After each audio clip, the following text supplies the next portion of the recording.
Bien bonjour à tous. Je vous propose d'ouvrir cette conférence. Je suis très heureux de vous présenter Gwenola Blick, qui est consultante en leadership éthique. Et donc cette conférence, ainsi que la prochaine conférence, fait suite également à la conférence que vous avez pu avoir hier soir de Jean-Marc et qui vous a quand même assez largement, je pense, impressionné en termes d'impact, en termes de changement climatique et ce qui nous attend tous pour la suite.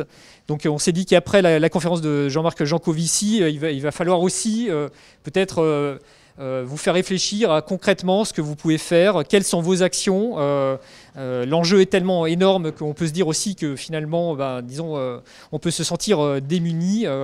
Et donc là, il y a l'idée à la fois à travers ces prochaines conférences de vous donner des outils, des idées, des réflexions. Et également, comme je le soulignais déjà les fois précédentes, vous permettre de voir votre cycle ingénieur de manière un peu différente également. Donc sans attendre, je passe la parole à Gwenola. C'est à vous. Merci. Et donc c'est pour ça que nous allons parler, dès que ça arrive, c'est en train d'arriver, oui. Bonsoir à tous.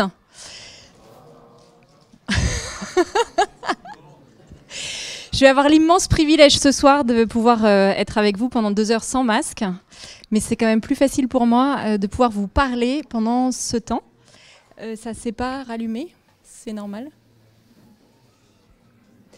Et donc ce soir, après ce que vous avez pu voir comme intervention hier, nous allons voir comment chacun d'entre nous et comment chacun d'entre vous pouvait, dès maintenant, dès ce soir en sortant, dès demain matin, devenir vraiment des acteurs de changement au service de la planète et des êtres humains. Donc je ne vais pas vous dire que l'état de la planète, il est différent de celui que vous a décrit hier Jean-Marc.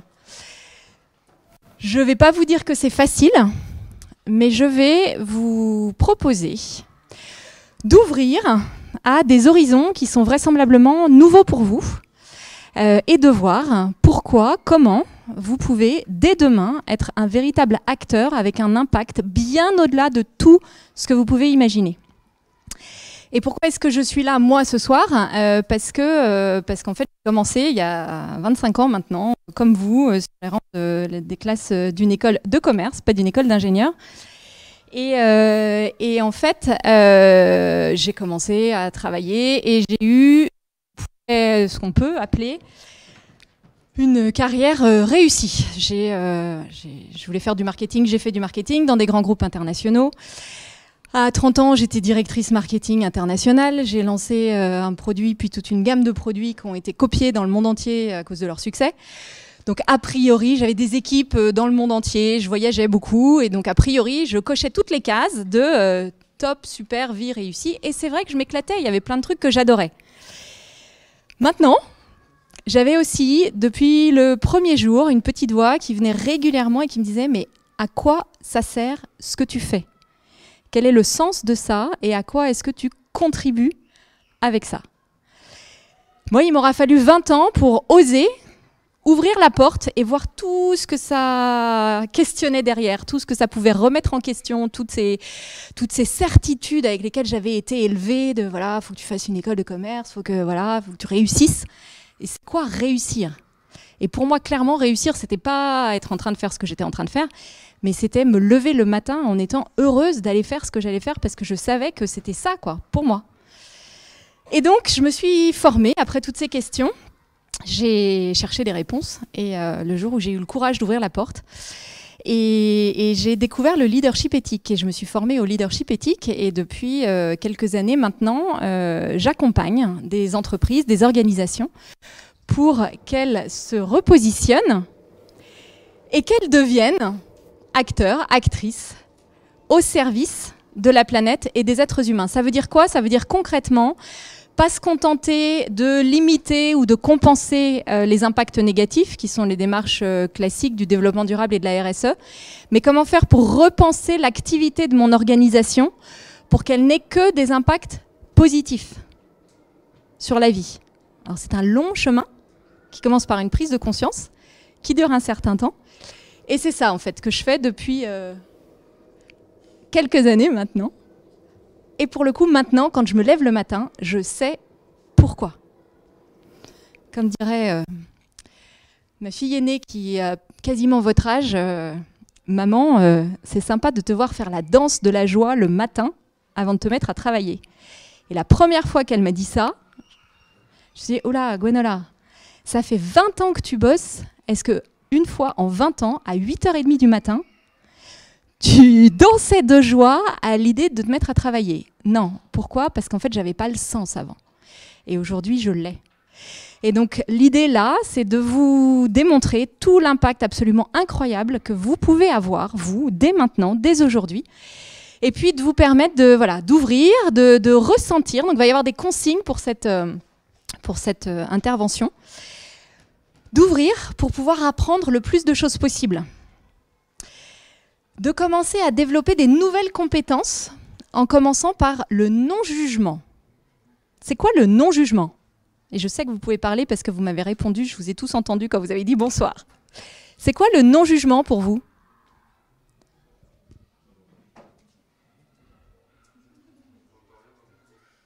Vous n'entendez rien dans le micro.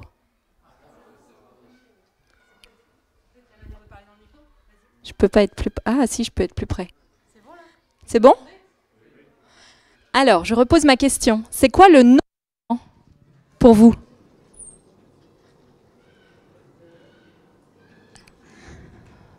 Le non-jugement. Vous connaissez jugement, donc vous pouvez extrapoler le non-jugement. Ne pas quoi? Le fait de ne pas juger. De ne pas juger qui? De ne pas juger quoi? Ouais, c'est tout. Mais c'est pas que les autres. En général, quand on parle du non-jugement, c'est pas juger les autres, pas juger ce qui se passe. Maintenant, ce que je vais vous proposer ce soir aussi, bien entendu, c'est de commencer à appliquer le non-jugement. De ne pas juger, parce qu'il y a des choses peut-être qui vont vous chatouiller dans ce qu'on va voir. Donc pas juger, laisser ouvert, voir. Ok, j'écoute ce qu'elle me dit, la dame, je ressens ce que ça fait, et puis je verrai bien à la fin. Pas juger. Et le non-jugement, c'est aussi ne pas juger soi-même. On va y revenir, le jugement, c'est une des raisons pour lesquelles le monde est dans l'état dans lequel il est aujourd'hui. Donc je vais vous proposer... Merci, hein. Merci beaucoup d'avoir remis... Oui. Alors, je reviens quand même dans l'ordre avant de revenir aux consignes. Le leadership éthique, qu'est-ce que c'est? C'est une femme, Edel Goethe, qui est philosophe et qui est profondément humaniste, qui un jour a découvert le monde du travail après avoir bien été philosophe. Et quand elle a découvert le monde du travail, elle a découvert des choses vraiment pas qualitatives et elle s'est dit mais comment est-ce que ça peut être comme ça avec tout ce que j'ai appris moi et tout ce que je dis et que je fais au quotidien en étant philosophe? Comment est-ce que je peux voir des choses pareilles dans le monde du travail, dans les entreprises, dans les organisations? Et comment est-ce qu'on peut en arriver à avoir des impacts aussi négatifs au sein des organisations et à l'extérieur par l'activité de ces organisations? Et donc, elle a fait une 20aine d'années de recherche. Elle a travaillé beaucoup avec des personnes extrêmement connues aux États-Unis, notamment.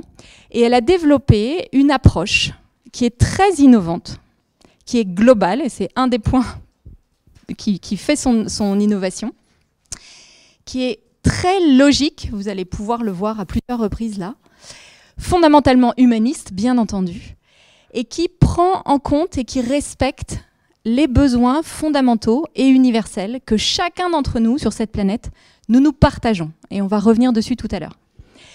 Et donc, toute son approche remet véritablement, et nous allons voir aussi ce que ça veut dire, véritablement remettre l'être humain au cœur des préoccupations et des stratégies des entreprises. Et donc c'est toute une ingénierie qui a été développée, qui est vraiment centrée sur la mobilisation du potentiel de chacun. Là aussi, on va aller voir ce que ça veut dire, pour développer de nouvelles compétences et contribuer à travers son activité au quotidien à répondre positivement aux grands enjeux mondiaux. Et aujourd'hui, le leadership, enfin depuis un certain nombre d'années d'ailleurs, le leadership éthique est reconnu par les Nations Unies pour la qualité en fait qu'il crée et est appliqué dans un certain nombre d'agences des Nations Unies. Donc là, nous allons passer du temps ensemble et je vous propose de, pendant ce temps, ouvrir pour apprendre le plus possible. Pas juste comprendre intellectuellement tout ce que vous allez voir, mais faire quelque chose de différent par rapport à tout ce qu'on vous a probablement demandé de faire pendant vos études et jusqu'à présent. Donc comprendre bien sûr, j'ai aucun doute là-dessus, mais aussi ressentir tout ce que ça veut dire, ce qu'on va voir. Vous sensibiliser donc à de nouvelles compétences, dont le non-jugement. Donc à partir de maintenant, je compte sur vous, plus de jugement sur vous-même. S'il y a une petite voix qui dit « mais non, pose pas ta question », ça c'est du jugement, donc ça veut dire au contraire qu'il faut la poser. Acceptez de prendre une bonne dose de recul, parce que comme je vous le disais, ça va peut-être chatouiller un petit peu à certains moments. Et puis, c'est vraiment le moment là, de vous poser les bonnes questions, celles qui sont importantes pour vous, et de prendre les bonnes décisions. Et c'est quoi une bonne décision? C'est celle qui est juste pour vous et pour tous. Eh bien, c'est parti! Qu'est-ce que c'est que ça, cet arbre-là incroyable? Facile pour vous? Un cerveau, bien sûr, c'est des neurones. Pourquoi elle nous dit ça, la dame? La dame, elle vous dit ça parce qu'en fait, l'intelligence humaine, elle est absolument extraordinaire. Nous avons, et ça vous le savez aussi, donc je ne vous pose même pas la question, entre 87 et 100 milliards de neurones. C'est juste énorme. Et ça, c'est rien, parce que nous avons ces 87 à 100 milliards de neurones, mais nous avons 20 000 synapses par neurone. Ça veut dire quoi concrètement? Ça veut dire que nous avons une capacité quasiment infinie à créer des connexions neuronales. Or, qu'est-ce qui définit l'intelligence? Les connexions neuronales. Donc ça veut dire quoi? Ça veut dire que nous sommes tous, par principe, naturellement intelligents. C'est quand même une super bonne nouvelle, ça. Un enfant bête, une personne bête, ça n'existe pas. Après, quelqu'un qui n'a pas envie d'apprendre, qui n'a pas envie de faire ce qu'on lui demande, qui est en colère, qui a peur, hein, ou qui est convaincu qu'il est bête, ça c'est autre chose et ça existe. Mais nous sommes tous naturellement intelligents. Bonne nouvelle, là, je vois quand même des yeux qui sourient en haut des masques. C'est sympa.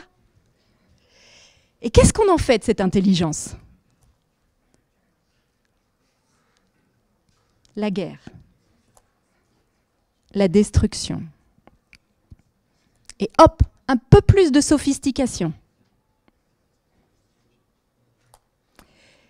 Et ça donne ça.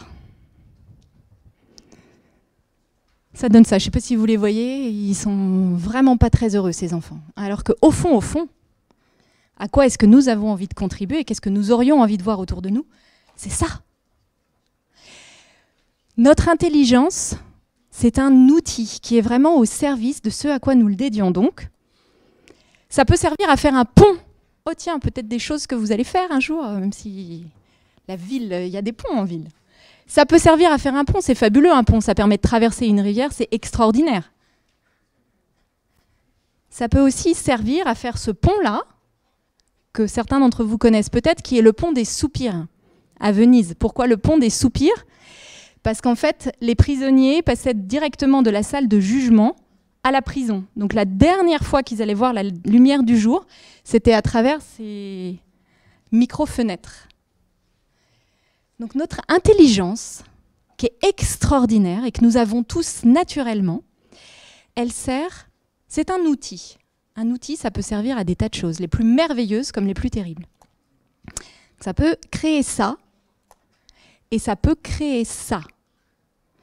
Et je suis sûre qu'au fond, chacun d'entre vous, tout le monde, au fond, a envie de ça. Et là, ce qu'on va voir, alors ça va être un prisme différent de ce que vous avez vu hier. Donc sans jugement, mais avec ouverture pour voir ce dont il est question, on va faire un petit tour de l'état des lieux du monde. Aujourd'hui, le monde, c'est quoi? C'est plusieurs continents de plastique. Celui-là, c'est un seul continent de plastique, c'est celui de l'océan Pacifique. Il fait 6 fois la superficie de la France. On sait aujourd'hui qu'il y en a dans tous les océans, des continents de plastique. C'est plus de la moitié des vertébrés qui ont disparu en 40 ans, les 2/3 de la faune sauvage, 75% des insectes volants en 30 ans en Europe ont disparu. C'est encore aujourd'hui 815 millions de personnes qui souffrent de la faim, dont 3 millions d'enfants qui en meurent tous les ans. C'est quasiment 2 milliards de personnes qui n'ont pas accès à l'eau potable et 5 millions qui en meurent tous les ans. C'est 9 millions de décès par cancer par an. C'est 92% des populations urbaines, donc qui vivent en ville, qui respirent un air toxique. Toxique égale délétère pour la santé. C'est 7 millions de morts par an. C'est 70% des Français, et c'est le chiffre français, mais c'est la même chose aux États-Unis, au Canada, en Allemagne, qui sont imprégnés de perturbateurs endocriniens. Vous en avez entendu parler des perturbateurs endocriniens? C'est 99% des femmes enceintes qui ont des phtalates, avec tout l'impact que ça va avoir pour leur enfant. Tous les Français qui ont été testés pour du glyphosate dans leur urine en ont au minimum, et on parle de 1000 Français, donc c'est statistiquement largement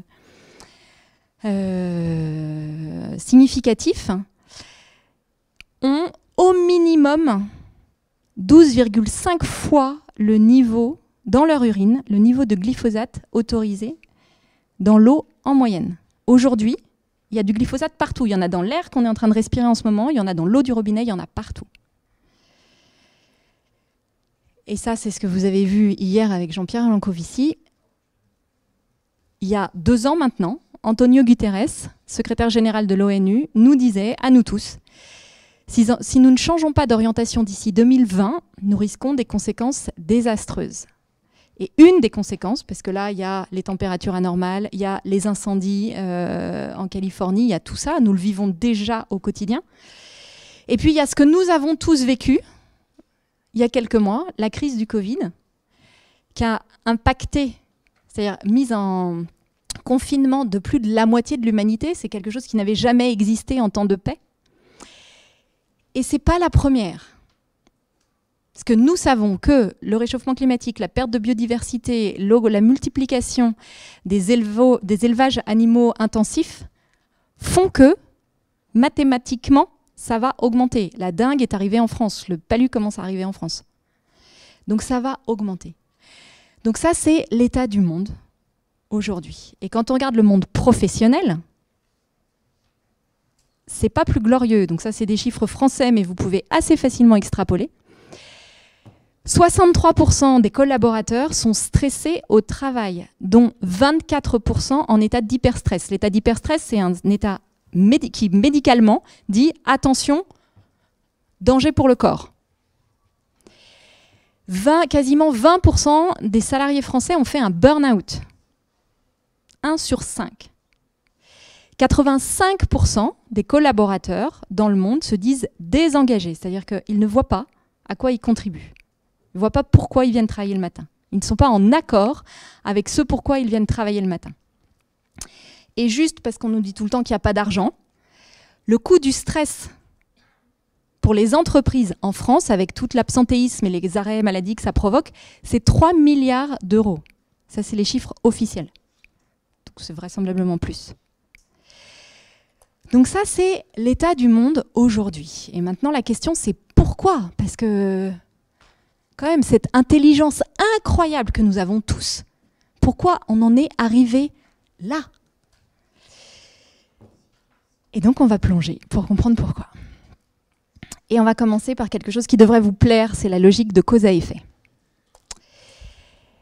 Alors, là, si ce rectangle symbolise une entreprise, un département, une organisation, alors certains d'entre vous n'ont pas encore forcément eu de contact avec le monde professionnel, vous pouvez dupliquer tout ce que je vais vous dire là au sein d'une association, d'un club de sport auquel vous participez, ou vous pouvez même imaginer que c'est vous et votre bande d'amis en train d'organiser des vacances en camping quelque part.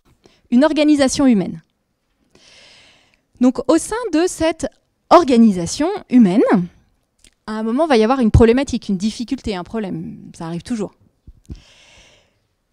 Qu'est-ce que c'est dans le cadre de l'entreprise? Globalement, une problématique, ça va être un problème de process, ça va être un problème informatique, ça va être un problème de supply chain, autant de choses que vous aurez à gérer et dans vos entreprises, enfin dans vos vies professionnelles futures. À l'échelle d'un groupe d'amis, ça peut être, on est partis tous faire du camping ensemble et en fait le camping, il est vraiment super naze. Après, je vous laisse décliner vous-même. Et donc, quand il y a un problème, forcément, on ne reste pas avec le problème et on va chercher la solution. Pour trouver une solution, on a besoin d'identifier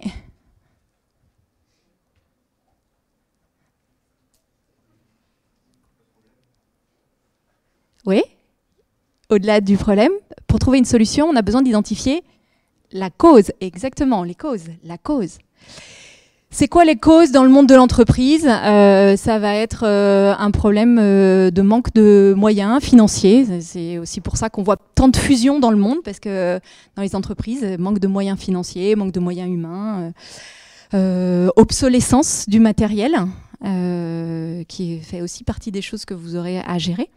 Et donc voilà, donc on va chercher la cause. Et puis dans le monde de l'entreprise, on vient de le voir quand même, il y a un état de stress qui est énorme, il y a beaucoup de pression, il y a beaucoup de stress. Donc là, tout le monde est en train de chercher, focaliser sur ce truc-là pour trouver la cause. On ne peut pas rester avec ce problème, et bien sûr, on ne peut pas rester avec ce problème. Maintenant, moi, ce que je vais vous proposer, et ce que je vais faire, c'est que je ne vais pas rester focalisé là sur la cause, mais je vais, sans tomber, je vais prendre du recul. Et quand je prends du recul, qu'est-ce que je vois là? Ben, j'ai une vision globale. Je suis plus juste le nez focalisé sur le problème, mais j'ai une vision globale. Je vois tout. Et là, qu'est-ce que je vois?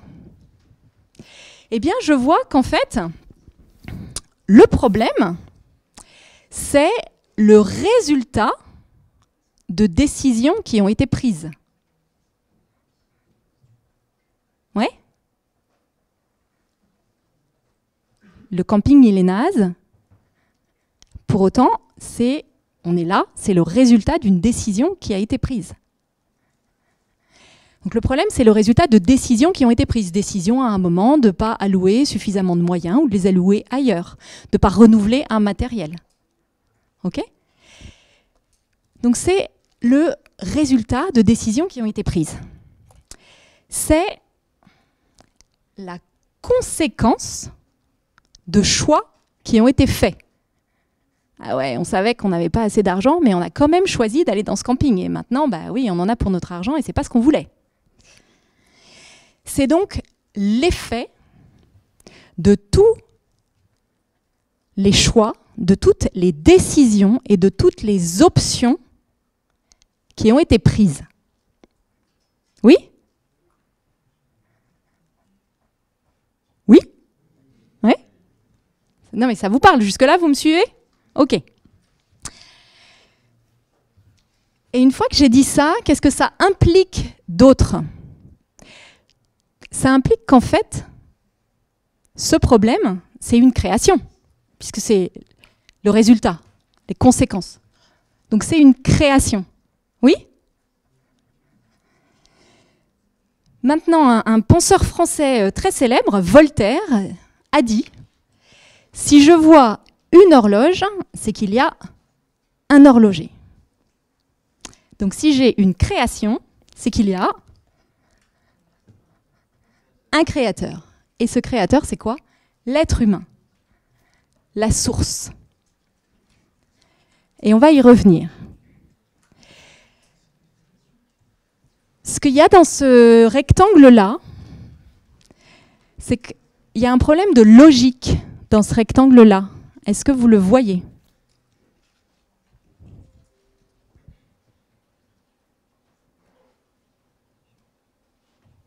Il y a quelque chose qui n'est pas logique dans ce rectangle.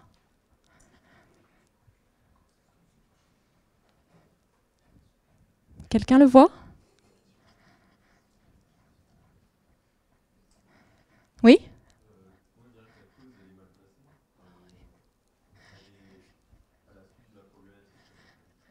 Exactement. Je ne peux pas être à la fois la cause et l'effet. Et nous avons vu qu'en fait, le problème, c'était un effet. Ce n'est pas la cause. Donc la cause, elle est là. Elle est ici. Et c'est ça la véritable innovation.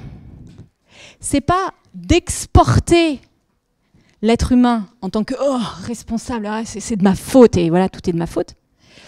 Mais c'est au contraire de redonner à l'être humain sa responsabilité. Alors, en leadership éthique, on n'emploie pas le mot responsabilité dans le sens traditionnel français.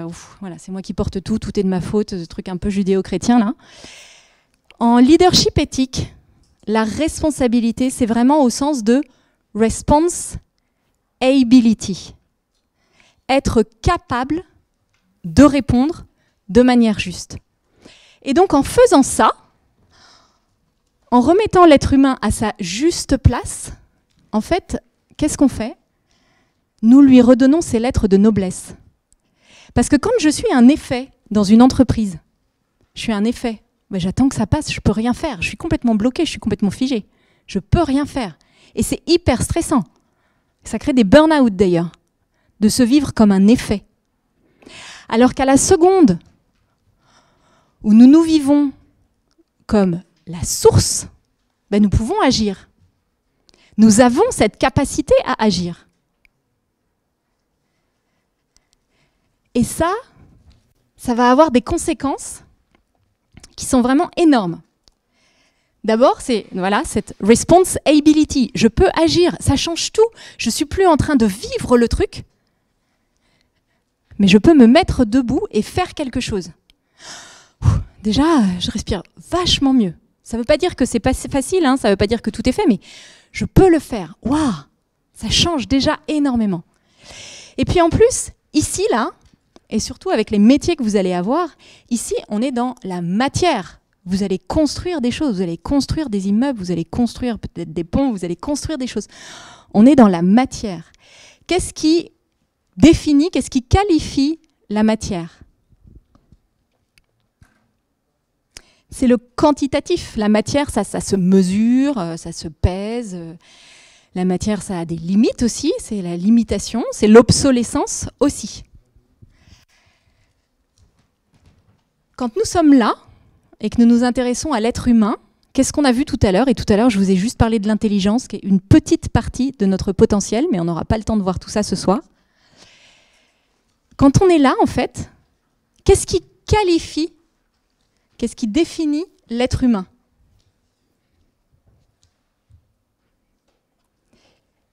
Le qualitatif. Est-ce qu'une idée, je peux la mesurer ? Est-ce que la motivation, je peux l'attraper ? Ici, nous sommes dans le qualitatif. Et ça a des conséquences qui sont juste énormes. Si ce rectangle-là, la matière, c'est un gâteau. Je suis arrivée avec ce soir, j'ai très envie de le partager avec vous. Qu'est-ce que je vais faire très concrètement pour partager ce gâteau avec vous ? Je vais le couper.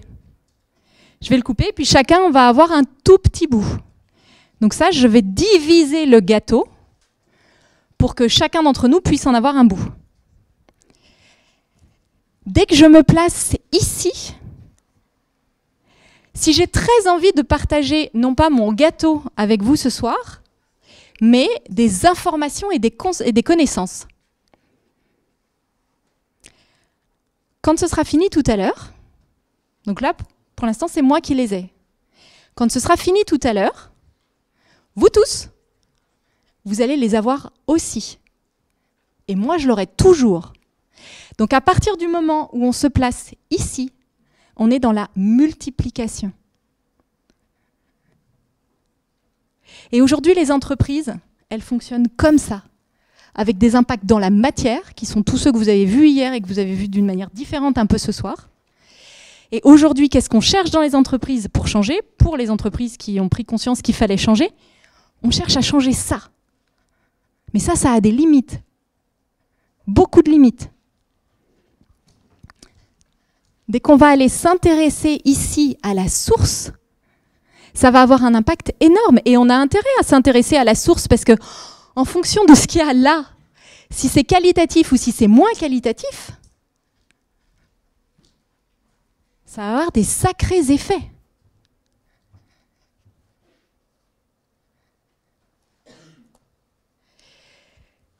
Donc on va aller un cran plus loin dans le monde de l'entreprise et le monde d'une manière générale. Est-ce que quelqu'un, je sais que ce n'est pas votre domaine d'activité, néanmoins vous avez forcément entendu ce que c'est ça et vous avez un avis sur la question. Qu'est-ce que c'est que le leadership? Une entreprise leader sur son marché, c'est quoi?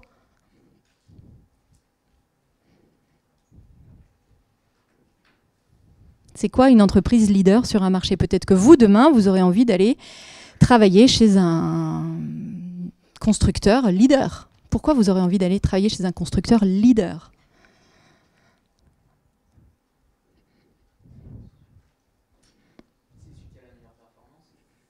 C'est celui qui a la meilleure performance. En fonction de ce qu'on met derrière le mot performance. La définition du leadership, une entreprise leader sur un segment, c'est une entreprise, en général une grosse entreprise, mais pas forcément. Hein, vous avez tous entendu parler des licornes, qui sont des tout petits trucs qui d'un seul coup deviennent énormes.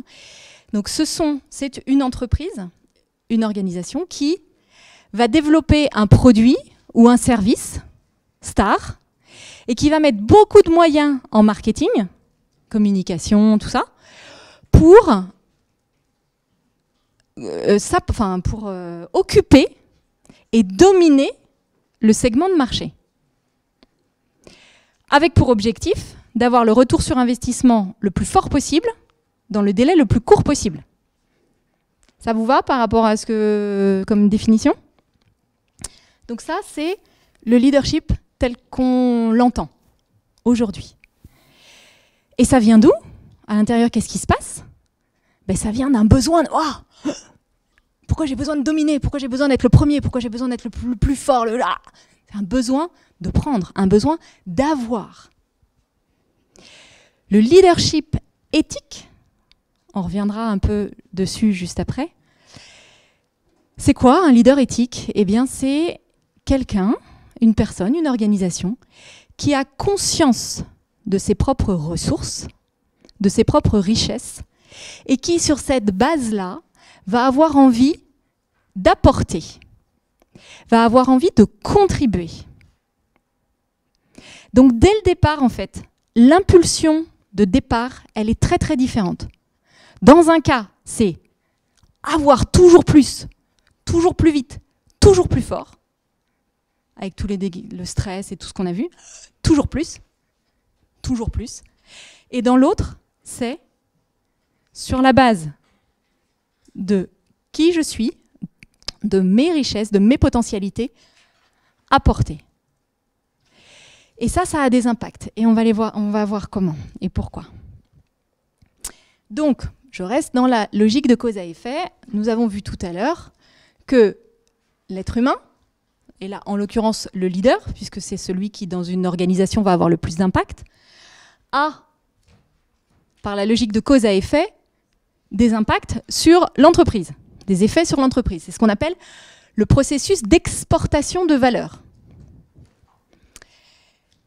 Et donc, ça crée quoi? La première chose, c'est une vision qui est extrêmement court terme. C'est vraiment avoir le plus de bénéfices possible dans le temps le plus court. Donc, c'est une vision qui est extrêmement court terme, qui est assez exclusive de tout ce qui se passe après. D'autant plus avec un système qui existe, dont vous avez peut-être entendu parler, aujourd'hui de fonds d'investissement qui rachètent des entreprises dans l'unique objectif en fait, de faire augmenter leur profitabilité très très très vite pour les revendre le plus cher possible. Et après eux, le déluge. Et des recherches de solutions quand il y a un dysfonctionnement qui sont orientées sur le fonctionnement de l'organisation. C'est ce qu'on a vu tout à l'heure. Et donc ça entraîne quoi? Ça entraîne que les caractéristiques de la source, là, vont avoir des effets sur toute l'organisation. Donc la préoccupation, maximiser les résultats financiers à très court terme. Avoir une forte puissance d'action pour sécuriser la domination sur le marché. Ça crée quoi dans l'entreprise? Ça crée l'esprit de conquête, la compétition. Ça crée la domination des marchés. On ne parle que de ceux qui gagnent. Ça crée que le quantitatif prime. Donc la matière prime. La matière dont nous avions vu qu'elle était limitée, qu'il y a de l'obsolescence et que ce n'est pas là où on a les leviers d'action. Pour diriger une entreprise dont c'est l'objectif, un dirigeant dont c'est l'objectif, du coup, va faire preuve de combativité, de domination. C'est l'objectif de l'entreprise, donc forcément, il faut qu'il impulse ça. Et ça va créer quoi dans l'entreprise? Les conflits, les rapports de force. Ça va créer la pression, le stress, l'épuisement. En plus, parce que de l'autre côté, il y a la peur de manquer. Toujours plus, donc ouais, toujours plus. Ça crée de la pression. Il y a par principe une vision qui est extrêmement limitée, puisque j'ai un seul objectif, il est à très court terme, donc je ne regarde que ça, je ne vois pas du tout ce qui se passe autour, il n'y a pas de vision globale. Et puis un manque de conscience, parce que quand je suis focalisée sur une seule chose, ce qui se passe au bout du monde, après moi, le déluge. Et ça crée quoi dans l'entreprise?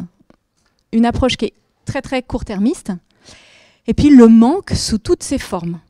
Et ça, vous l'avez dû l'entendre avec les gens qui travaillent en entreprise autour de vous, que ce soit vos parents, vos amis, vos frères et sœurs, vos cousins. Le manque de temps, le manque de moyens, c'est non-stop, tout le temps, la pression, le stress, c'est en permanence, jamais avoir le temps, pas pouvoir passer ses journées en réunion, et puis même plus pouvoir parler à la fin. Et c'est ça qui est vécu, et c'est ça ce que vous voyez, les chiffres tout à l'heure, ce 18% de burn-out, c'est parce qu'à l'intérieur, ce qui est vécu, c'est ça.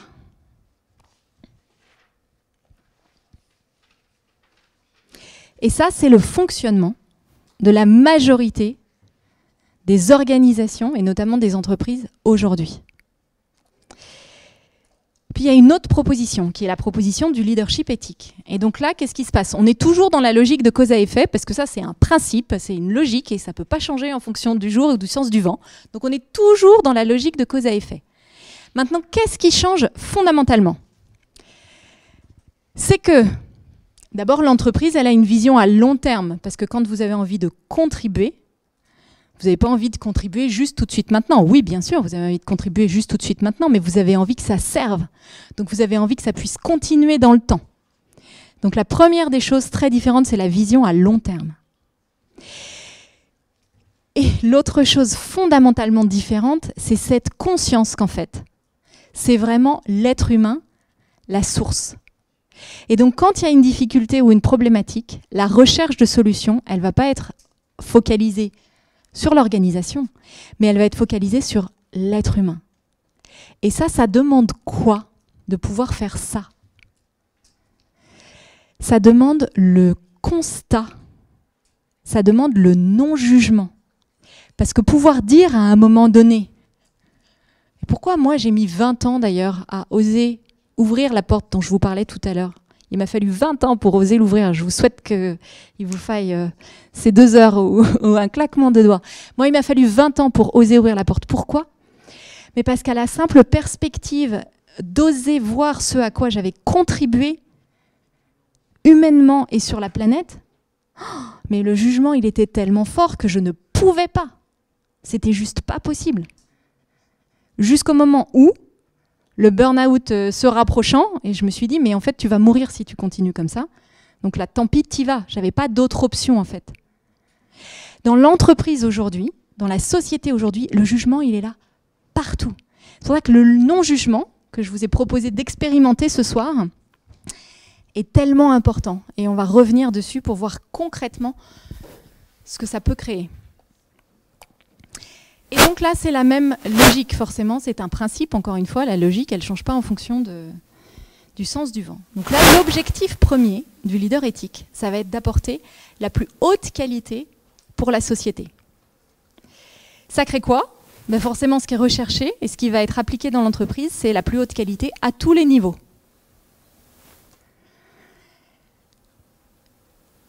Le leadership éthique, c'est aussi un esprit qui est très très pionnier et très visionnaire, parce que le monde ne serait pas dans l'état dans lequel il est aujourd'hui s'il y en avait beaucoup sur la planète, des gens comme ça. Donc c'est très pionnier aujourd'hui. Et c'est développer une vision globale, ne pas se focaliser sur le problème, mais comme on l'a vu tout à l'heure, prendre du recul pour voir ce qui se joue vraiment. C'est moi qui fais ce point. Pour voir ce qui se joue vraiment. Ou c'est que j'allais dire quelque chose de tellement important que le micro a voulu vous dire écoutez. Ah non. Et donc.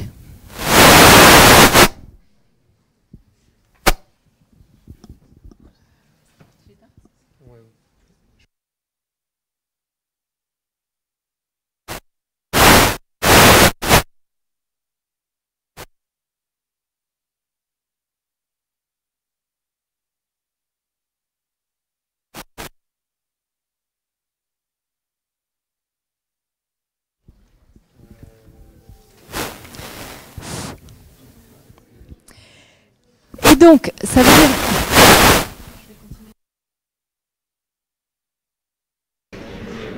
Je vais continuer sans micro, je vais vous demander un petit effort et de me faire des signes si ma voix ne porte pas assez.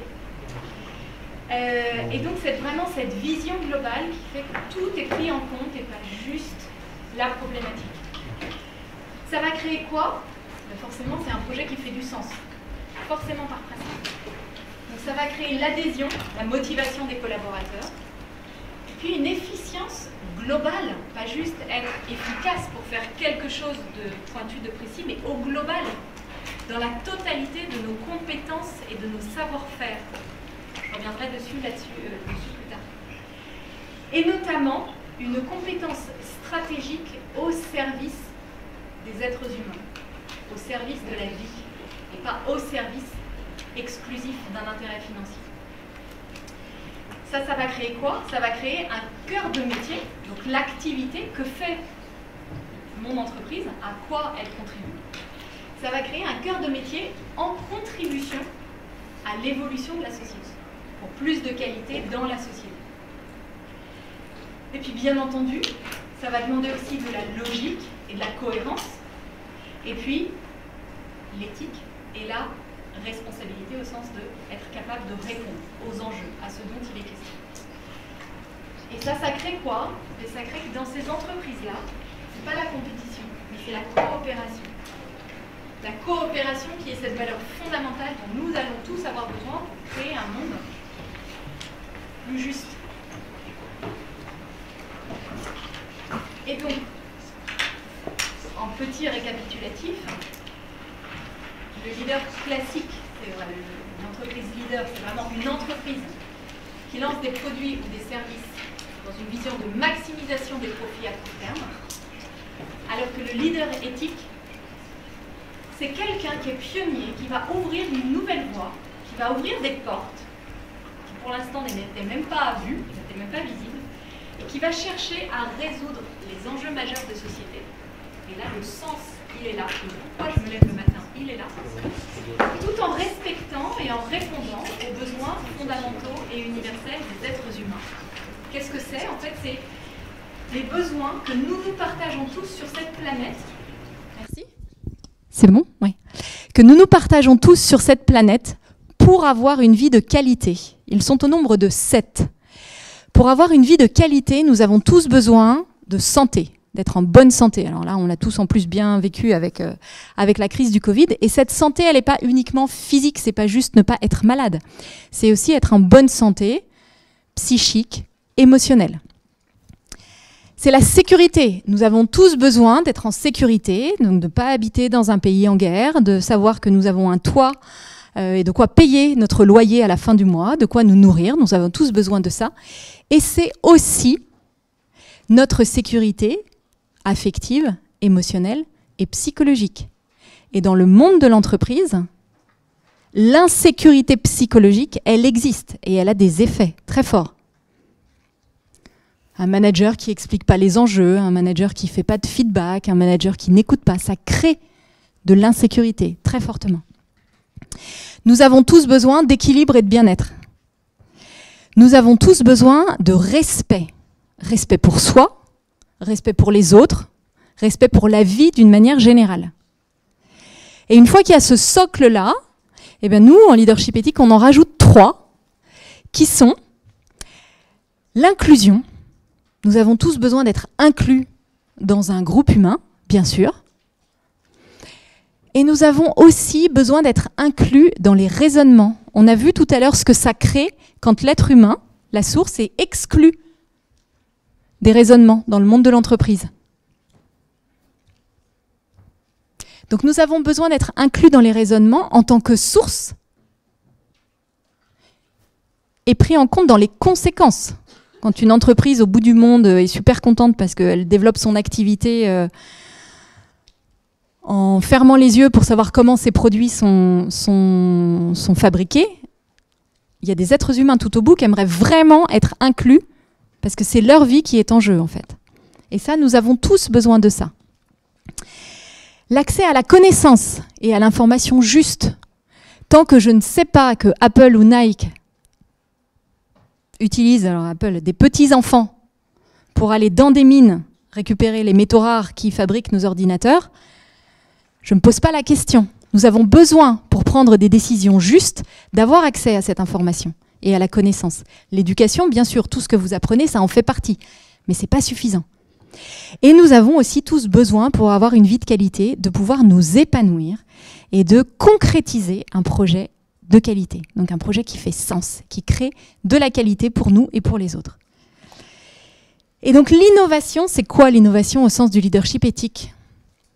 Aujourd'hui, l'innovation, c'est beaucoup améliorer l'existant. Vous avez tous vu une publicité, une énième publicité de Gillette qui vous annonce que super, ils ont rajouté une lame comme ça, messieurs, ça y est, vous allez enfin être bien rasés. Ok, donc ça c'est l'innovation et ça s'appelle nouveau. Hein. Nouveauté, innovation, c'est écrit partout. L'innovation aujourd'hui, c'est vraiment, alors il peut arriver que ce soit créer quelque chose, mais c'est beaucoup améliorer l'existant et c'est vraiment basé sur la matière. C'est une sophistication, une amélioration. En leadership éthique, l'innovation, elle va être au service de la vie. Donc c'est vraiment d'abord s'autoriser à imaginer le meilleur, sans barrière, ce qui est déjà un premier travail. Ensuite, c'est développer une nouvelle vision qui va être globale pour pouvoir prendre en compte tous les effets des effets, les impacts, et les effets que vous avez envie de créer.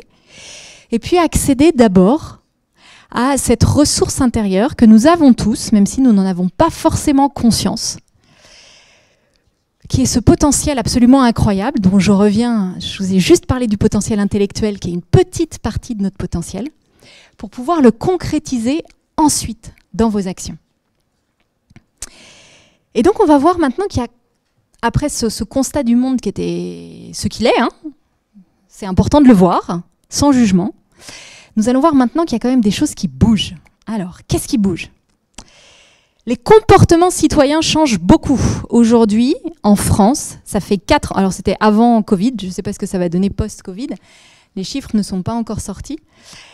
Ça faisait 4 ans que la France était en déconsommation. Ça veut dire quoi ? Concrètement, la France en déconsommation, ça veut dire que le taux de croissance de la consommation est inférieur au taux de croissance de la population. Donc que la consommation par habitant baisse. Maintenant, quand on regarde dans le détail, ça veut dire quoi ? Alors pour 14% de la population, eux, ils auraient besoin de consommer plus pour avoir une vie de qualité. Maintenant, pour les autres, et ça fait un sacré paquet, quand on regarde, qu'est-ce qu'on voit ? On voit des choix de consommation qui évoluent. On voit du consommer moins pour consommer mieux. Et qu'est-ce qu'on voit ? C'est le bio qui monte en flèche quand le reste va moins bien. C'est la baisse de consommation de viande en France. C'est l'équitable qui explose dans plein de secteurs. Suffisamment pour que ça ait un impact sur la consommation au global en France. Donc ça veut dire des gens, vous, moi, plein de gens, qui commencent à prendre conscience et qui décident d'agir. En commençant à leur échelle, leur consommation personnelle. Qu'est-ce qu'on voit d'autre ? On voit aussi des choses un cran plus loin. Les manifestations étudiantes et lycéennes pour le climat. on voit des citoyens qui décident de poursuivre en justice leur gouvernement pour mise en danger de la vie, de leur vie, parce qu'ils ne font pas suffisamment par rapport au réchauffement climatique et aux enjeux du réchauffement climatique. Et ce n'est pas un cas comme ça. Aujourd'hui, dans le monde, il y a 272 cas, hors États-Unis, parce qu'aux États-Unis, il y a 700 procès en cours. Donc, ce n'est pas un petit écho, c'est vraiment quelque chose qui bouge.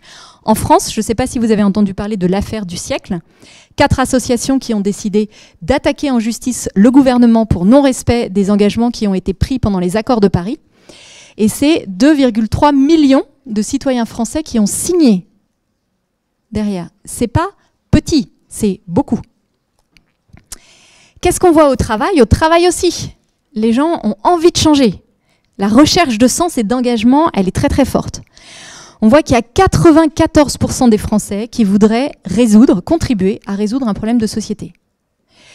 Il y a les 2/3 des Français qui voudraient travailler dans l'économie sociale et solidaire. Alors pas forcément par principe la définition juridique de l'économie sociale et solidaire, mais c'est surtout parce que derrière, ils se disent « ouais, ça contribue à quelque chose de positif ». En février 2020, juste avant le confinement, il y a des éco-syndicats qui se sont créés en France. C'est donc des syndicats qui ont décidé de se faire les porte-paroles au sein de l'entreprise du climat. Et il y en a déjà en février, rien qu'au mois de février, il y en a 5 qui se sont créés dans des entreprises du CAC 40 en France. Donc ce sont des collaborateurs des entreprises du CAC 40 qui ont décidé de se mettre en mouvement. Je ne sais pas si vous avez entendu parler de Amazon Employees for Climate Justice, qui sont 8700 employés d'Amazon qui se sont mis debout aux États-Unis au risque de perdre leur job d'ailleurs, pour demander à Amazon de prendre des engagements beaucoup plus, de vrais engagements, étant donné la puissance et l'impact d'Amazon sur la planète. Et la conséquence, c'est quoi? Ce qu'on vient de voir, c'est en fait des gens, des citoyens, qui, dans leur vie personnelle, décident de changer et d'aller dans cette direction-là. Et puis qui, 5 jours par semaine, vont dans cette direction-là.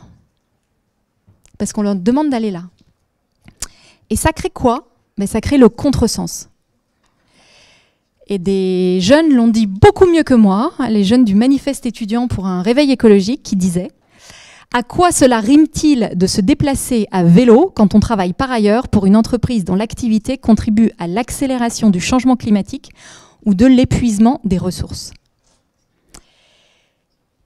Et les burn-out, le stress et tout ça, c'est aussi ça qu'on voit là, le contresens. Et alors, pourquoi? Pourquoi est-ce que ça ne bouge pas plus vite? S'il y a autant de monde qui a envie de bouger, pourquoi ça ne bouge pas plus vite? De quoi est-il question pour que ça bouge? Il est question de ça. Ça, c'est quoi?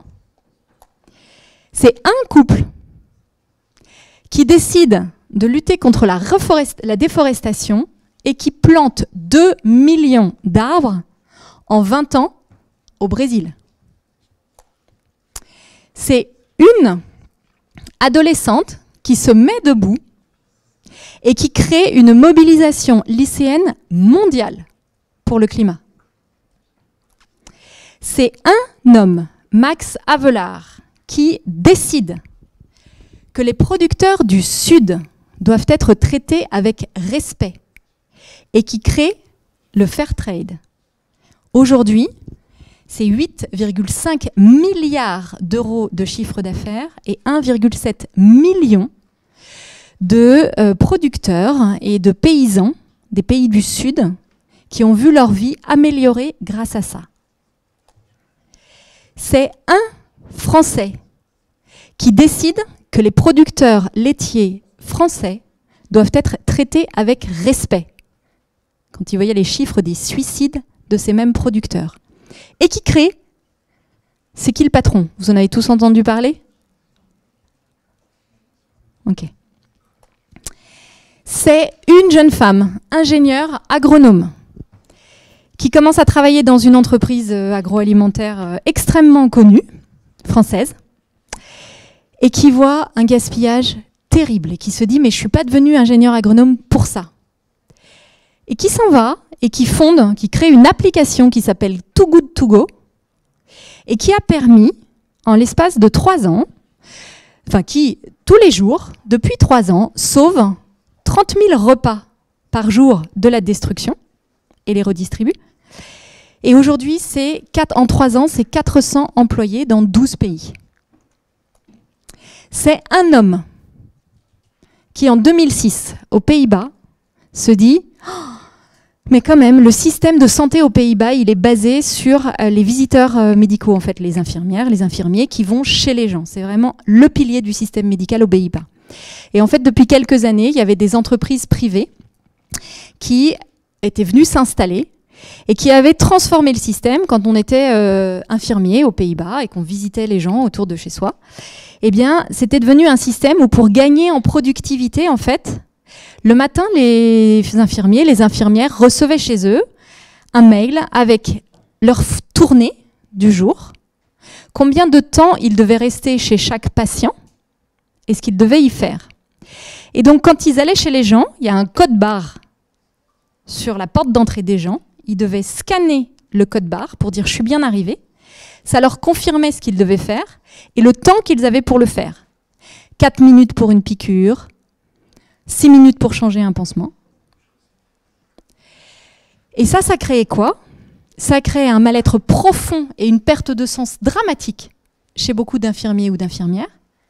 Et puis ça créait des patients en insécurité totale, qui tous les jours voyaient quelqu'un de nouveau arriver, qui avaient besoin de réexpliquer tous les jours « non mais moi j'ai ça », parce qu'ils n'avaient qu'une trouille, c'était que la personne qui ne les connaissait pas lui fasse la piqûre de quelqu'un d'autre.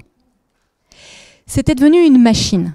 Et cet homme-là, il s'est dit « mais en fait ces gens, les infirmiers, les infirmières, ils sont devenus infirmiers, infirmières, pas pour ça ». Et donc qu'est-ce qu'il a fait? Il a décidé de redonner du sens au système de soins aux Pays-Bas.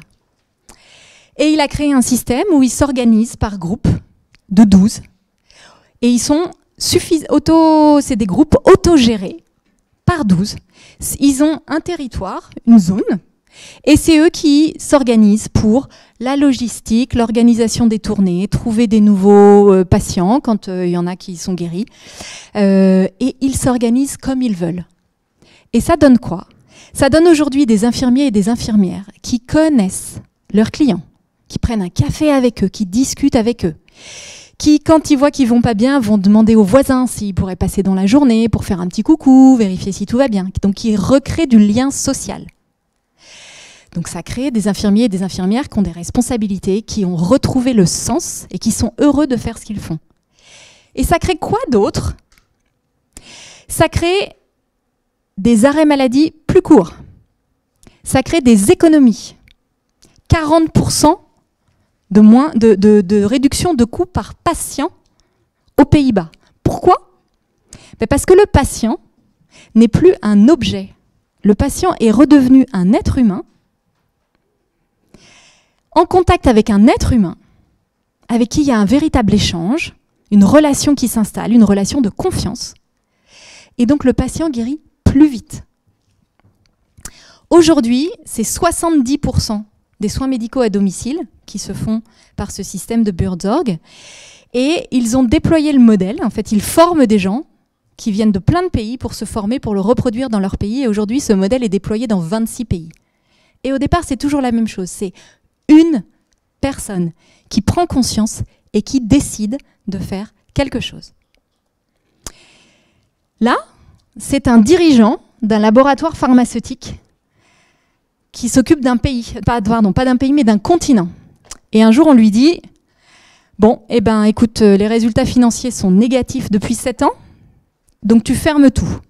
15 filiales. » Et là, il se dit « Oula, 15 filiales, c'est juste énorme. Ça veut dire, dans 15 pays, les gens qui sont licenciés, l'impact pour les familles. » Et puis, il s'arrête un peu et il se dit « Attends, mais ça en fait, c'est rien comme impact. » Le véritable impact, c'est quoi?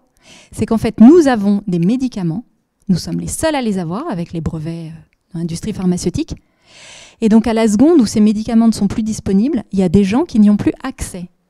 Donc, il y a des gens qui vont mourir. Et là, il se dit, c'est pas possible.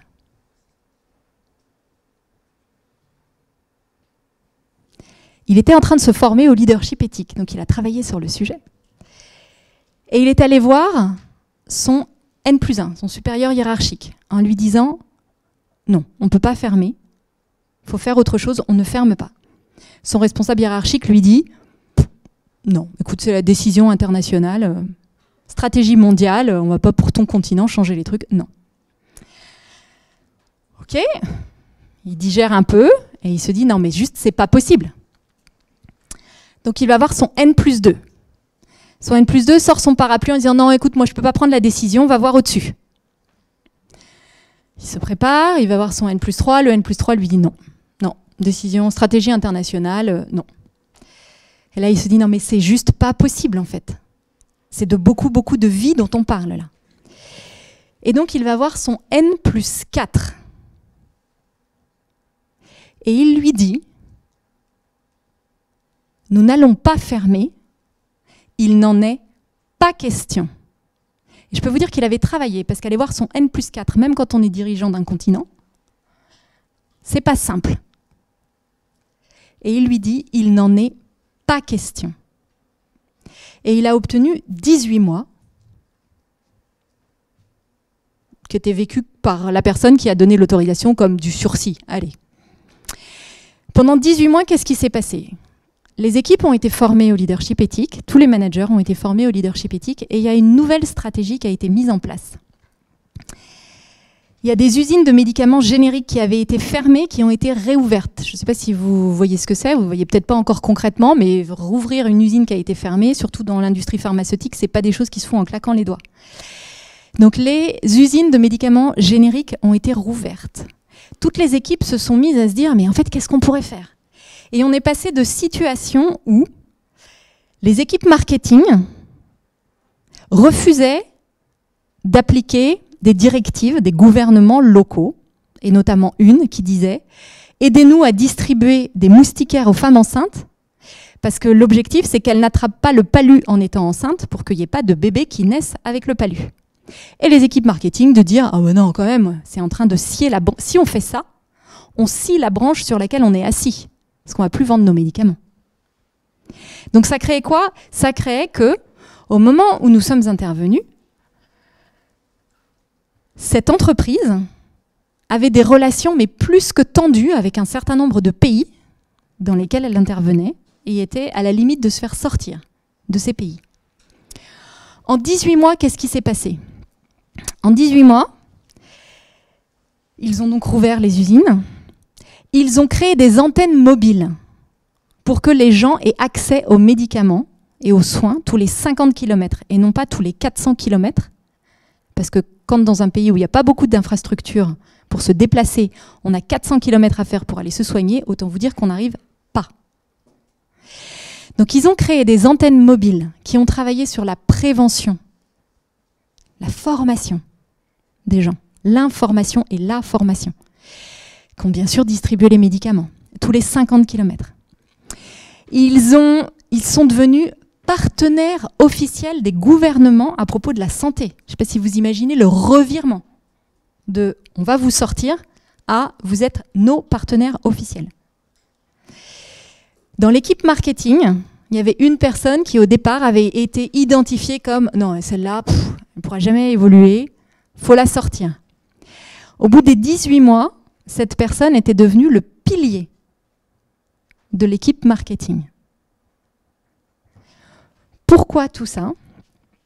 Et, j'avais même oublié de vous le dire, cerise sur le gâteau, en 18 mois, ils étaient de nouveau profitables, alors que ça n'avait pas été le cas depuis 7 ans. Pourquoi ?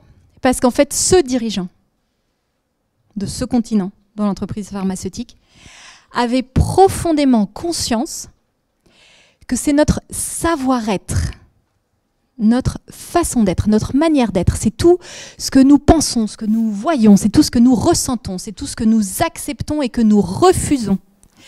Ce sont toutes nos qualités et tous nos manques qui ont le plus d'importance en fait et qui vont avoir un impact en termes de qualité ou de non-qualité sur tous nos savoir-faire et sur toutes les situations qui vont être créées par la suite. Et ça, c'est quoi? C'est ce qu'on appelle le repositionnement.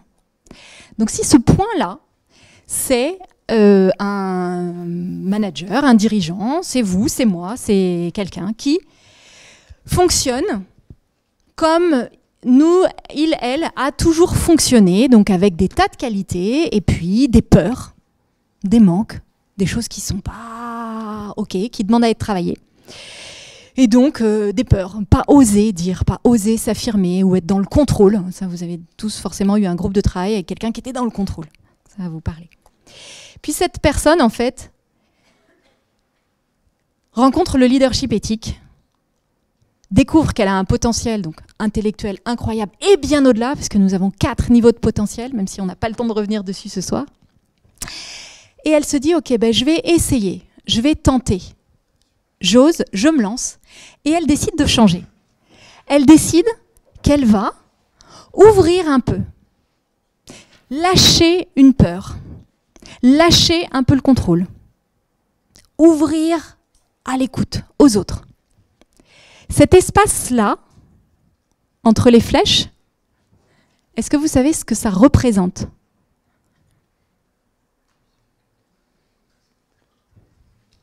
C'est pas simple.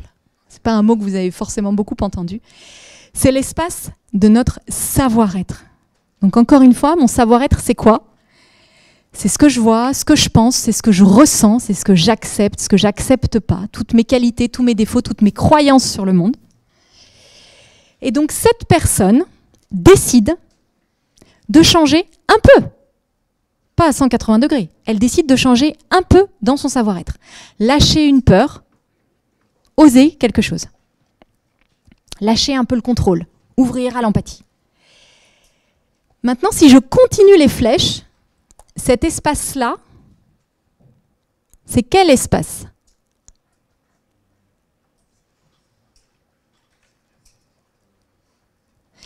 C'est l'espace du savoir-faire. Pourquoi? Parce qu'un manager qui décide d'être à l'écoute de ses équipes, de lâcher un peu le contrôle, est-ce que ça va avoir un impact, ou d'oser dire à son N+1 ce qu'il pense, est-ce que ça va avoir un impact, d'après vous, sur son management? Et là, un manager, je vous rappelle que vous avez tous été managers dans des groupes de projets. À partir du moment où vous avez travaillé en groupe, vous avez à un moment été manager. Vous avez dû gérer les relations au sein du groupe. Donc, est-ce que, quand un manager décide d'ouvrir, de lâcher une peur, d'oser, d'écouter, est-ce que ça va avoir un impact sur son management? Oui. Bien sûr, ça va avoir un impact sur son management. Est-ce que ça va avoir un impact sur sa communication, sur la manière dont il communique? Ben oui. Est-ce que ça va avoir un impact sur la manière dont il voit les choses? Ça va avoir un impact sur tout, ça va avoir un impact sur sa stratégie, ça va avoir un impact sur sa vision. Ça va avoir un impact sur la totalité de ses savoir-faire. Et puis forcément, dans le groupe de projet ou dans son équipe, si c'est un manager hiérarchique, bah ça va créer des choses. Ça va faire bouger les gens, de voir que ça bouge au-dessus. Mais donc, ah tiens, il m'écoute. Ah mais donc, je vais pouvoir lui parler. Je vais lui dire la difficulté que j'avais ou la solution à laquelle j'avais pensé. Et je ne disais pas avant parce que de toute façon, il ne m'écoutait pas. Éventuellement, même ce manager va leur dire « allez-y ». Donc ça commence déjà à créer des choses. Et là, cet espace-là, si je continue les flèches, c'est quoi comme espace? Eh bien là, ce sont les situations concrètes qui sont créées. Concrètement, ça va être quoi? Ça va être, tiens, ben là, en fait, dans l'équipe, il y a quelqu'un qui a eu une idée d'un nouveau produit qui va être super. Elle ne serait jamais venue si le manager n'avait pas été plus à l'écoute. Il y a quelqu'un qui va trouver une solution et le produit va être, la qualité de vie du produit va être grandement améliorée. Avant, il ne l'aurait pas partagé. Donc des situations très concrètes. Typiquement, je reviens sur mon dirigeant dans l'industrie pharmaceutique, C'est tout ce qu'on a vu, toutes les idées qu'on a vues qui ont été mises en place avec les résultats que ça a créés.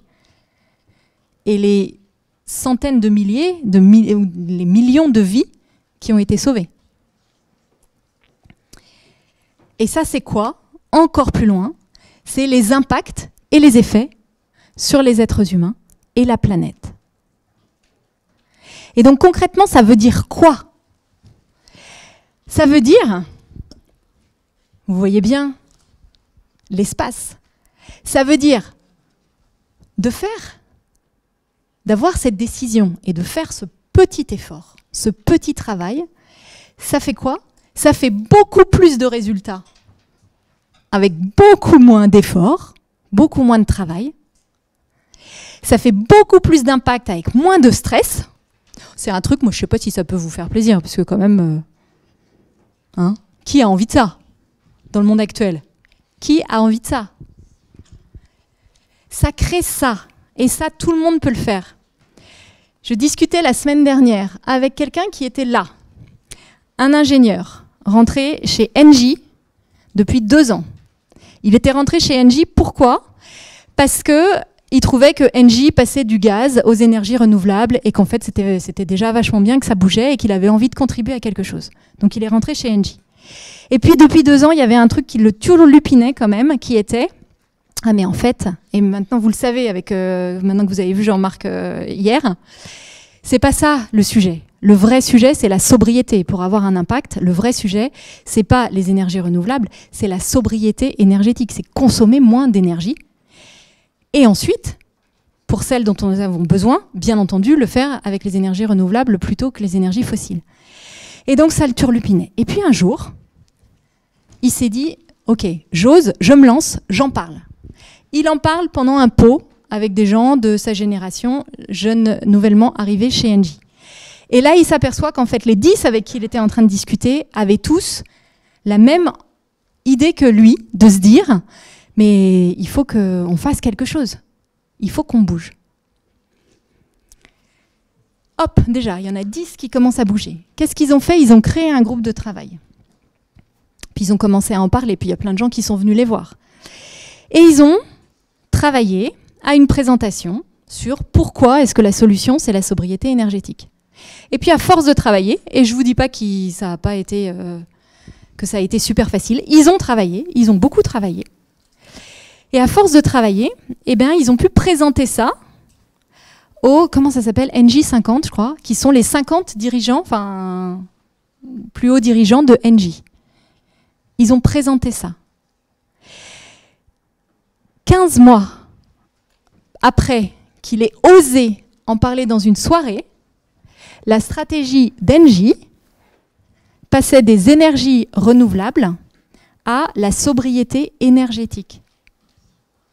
Donc vous n'avez pas besoin d'attendre d'être dirigeant pour avoir un impact. C'est aujourd'hui, c'est demain, c'est en parlant autour de vous, c'est en disant tout ça à tout le monde, c'est en vous mettant en mouvement, c'est en choisissant là où vous consommez. Cet impact, vous l'avez déjà. Et vous tous, vous pouvez demain être aussi cette personne qui fait bouger une entreprise du CAC 40 en France. Et donc, le repositionnement, qu'est-ce que c'est? C'est une prise de conscience.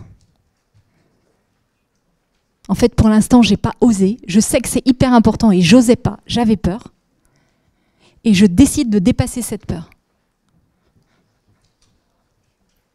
Et ça crée ça. Et donc notre savoir-être, notre manière d'être. Maintenant, je pense que vous avez plus la mesure de l'importance, en fait, fondamentale de notre savoir-être dans tous les impacts, dans toutes les sphères d'action, dans tous nos savoir-faire et dans toutes les situations qui sont créées. Et ça, c'est vrai pour tout le monde, pour chacun d'entre nous, pour chacun d'entre vous.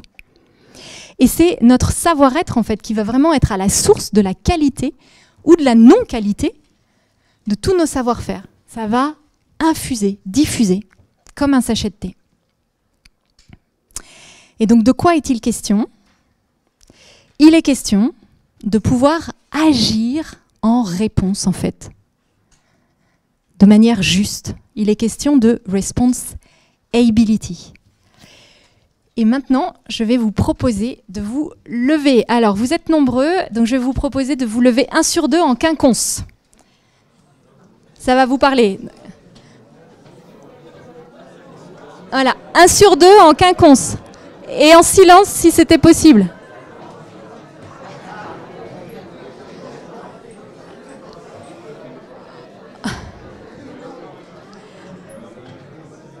Alors, s'il vous plaît, chut, s'il vous plaît. 1 sur 2 en quinconce. C'est bon pour tout le monde ?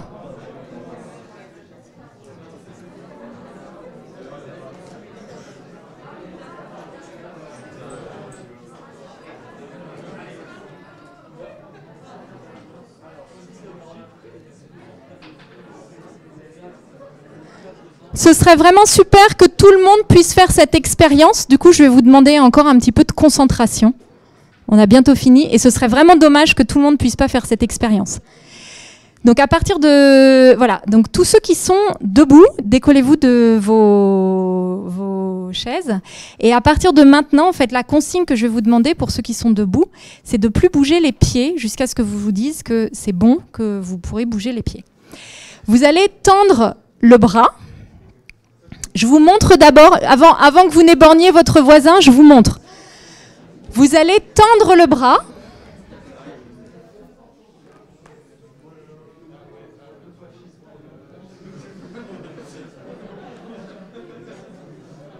C'est vous qui décidez si vous voulez la faire, l'expérience. Merci. Donc je vous montre d'abord, avant que vous n'éborgniez votre voisin. Vous allez tendre le bras, et puis quand je vais vous le demander, vous allez aller derrière vous, jusque là où vous pouvez, sans vous faire mal, et sans éborgner votre voisin. Donc vous y allez doucement, histoire que s'il y a quelqu'un derrière, vous puissiez bouger le bras et le remettre après. Et vous allez, quand vous serez arrivé jusqu'où vous pouvez aller, sans vous faire mal, vous allez prendre un point de repère pour pouvoir vous souvenir de jusqu'où vous êtes allé. Et après, vous revenez devant. OK ? C'est parti. Donc vous tendez le bras.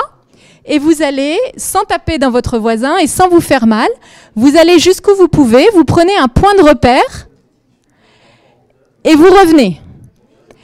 Et vous ne bougez pas les pieds et vous vous rasseyez et vous ne bougez pas les pieds. Maintenant, les autres se lèvent.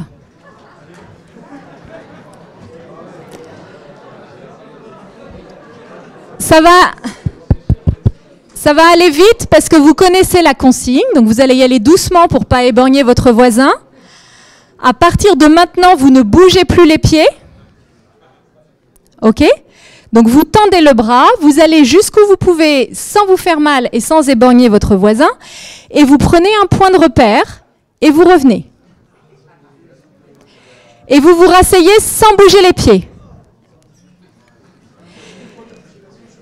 Alors, maintenant, je vais vraiment vous demander d'être silencieux. Ça ne va pas durer longtemps, mais je vais vous demander d'être silencieux par respect pour l'exercice pas forcément évident, parce que nouveau, que vos camarades qui se sont levés la première fois vont faire maintenant.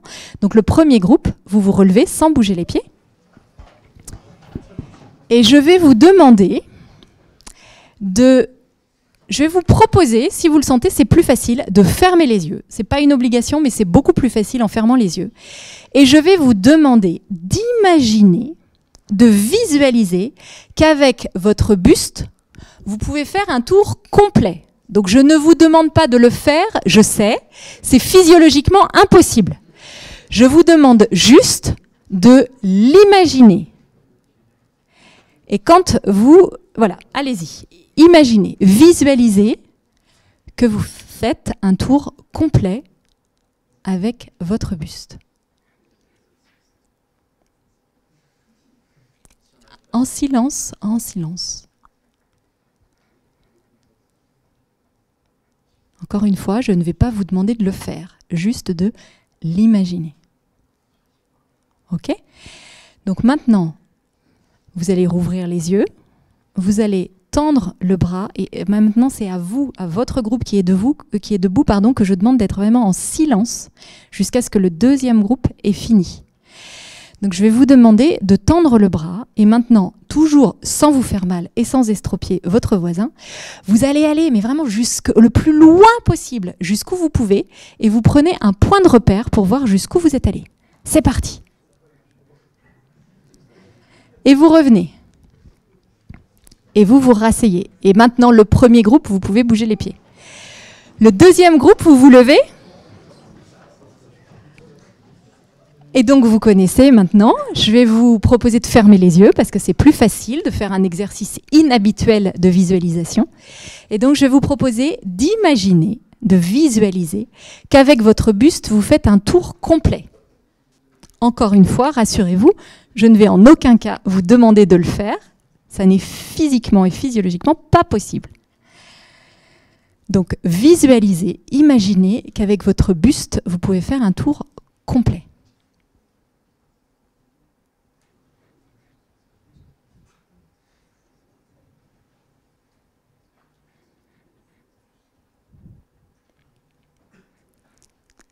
Et puis vous allez ouvrir les yeux, tendre le bras, et sans vous faire mal et sans éborgner votre voisin, vous allez vraiment le plus loin possible et vous prenez un nouveau point de repère. Et puis vous revenez. Et maintenant, ceux qui ont envie de partager ce qu'ils ont vécu peuvent le faire.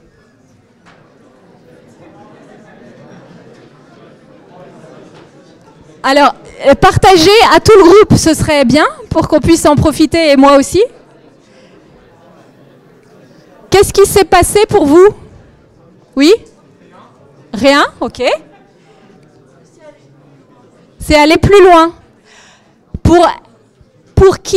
Est-ce que pour un certain nombre d'entre vous, c'est aller plus loin? Oui. Ok.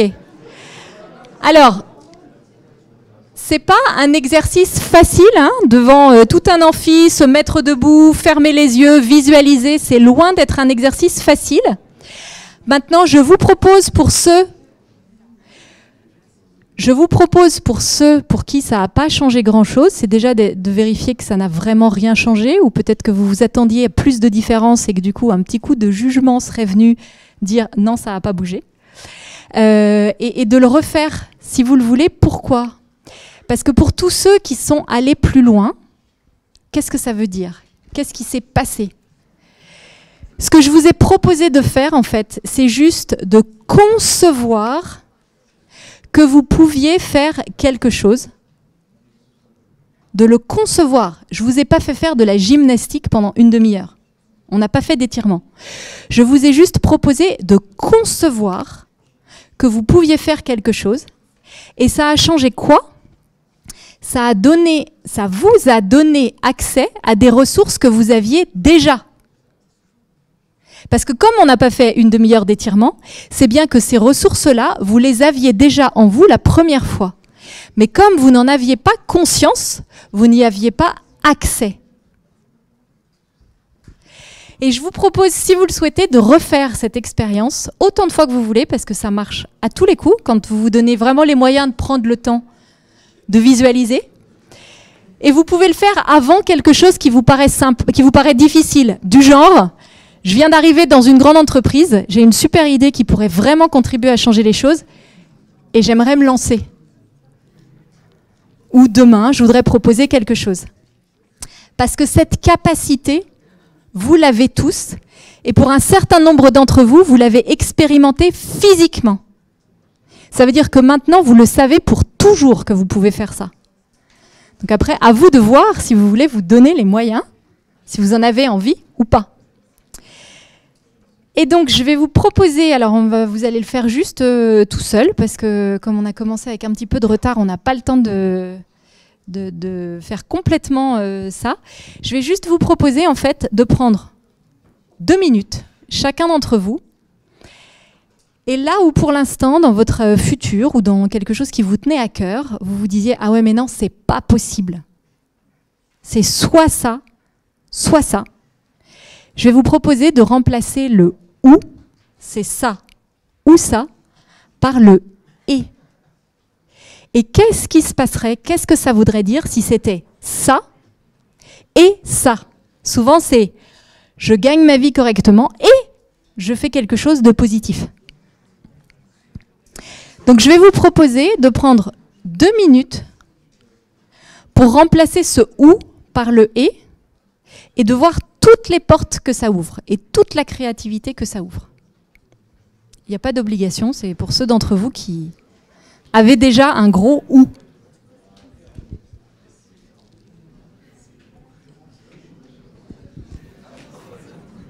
Et en même temps, ce serait dommage de ne pas vous donner, de ne pas vous faire ce cadeau-là. De prendre 2 minutes pour vous faire ce cadeau.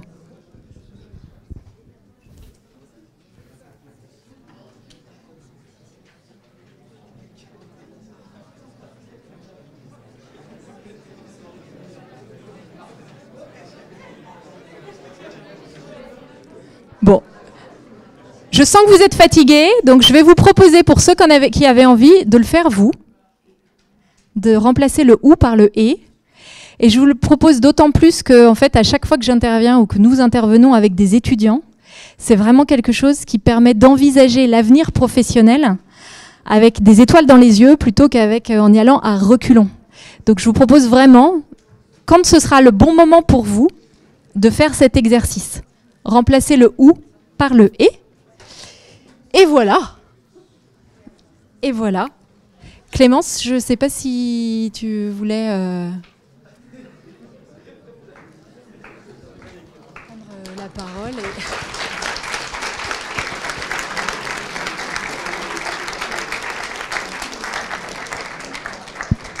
Merci beaucoup, Gwenola. Est-ce que peut-être il y a des réactions ou des questions ?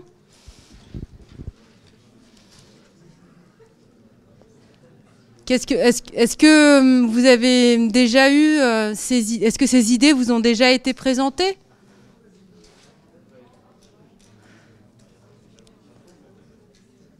Comment vous faites le lien avec la conférence d'hier ?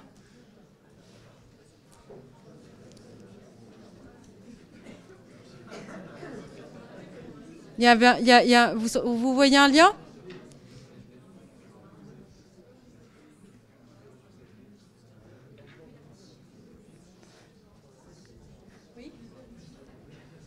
Oui, Samuel. Ça y est, on est... Ce que j'ai remarqué par rapport à hier, c'est monsieur le commissaire a une question très marchand, très Ouais. c'est bizarre à dire, mais du coup, si vous... la vision qui utilise du monde, c'est très blanc-noir, quoi. C'est manichéen, voilà, merci pour le terme. C'est une vision très manichéenne du coup du monde. Et ce que vous proposez du coup avec le leadership éthique, j'ai l'impression c'est comment dire ça, c'est une approche très douce de la chose qui en soi est vachement bien. Mais est-ce que dans la réalité, parce que ça marche à petite échelle, comment dire, quand il y a déjà un contexte opposé, ça marche, mais les startups qui galèrent par exemple à s'imposer dans le monde, comment elles peuvent appliquer ce genre de choses et que ce soit durable en même temps ?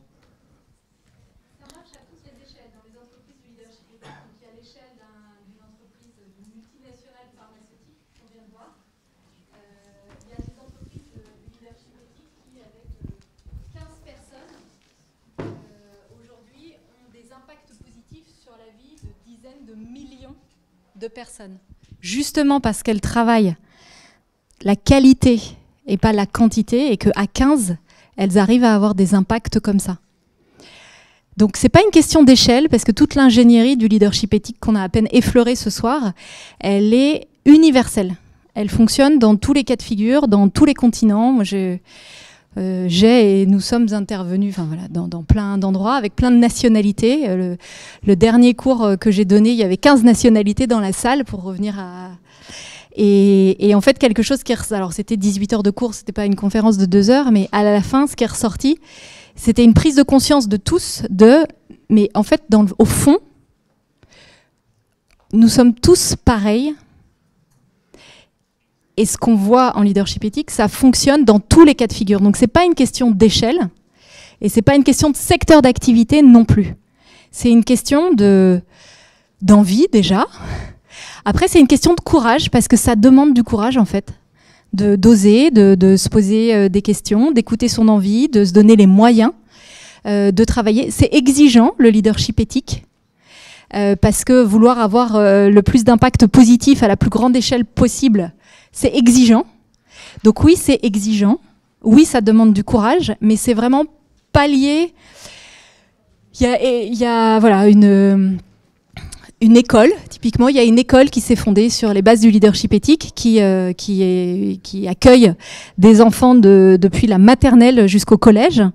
Et en fait, en même temps, ils forment des enseignants du monde entier. Donc cette école, c'est une école qui a formé plus de 10 000 enseignants pour appliquer ça dans leur propre classe, qui est en train de former des gens à l'étranger. Donc c'est pas une question d'échelle, et c'est ce qu'on a vu, une personne qui transforme un système de santé. C'est pas une question de taille ou de moyens, c'est vraiment une question de se donner les moyens.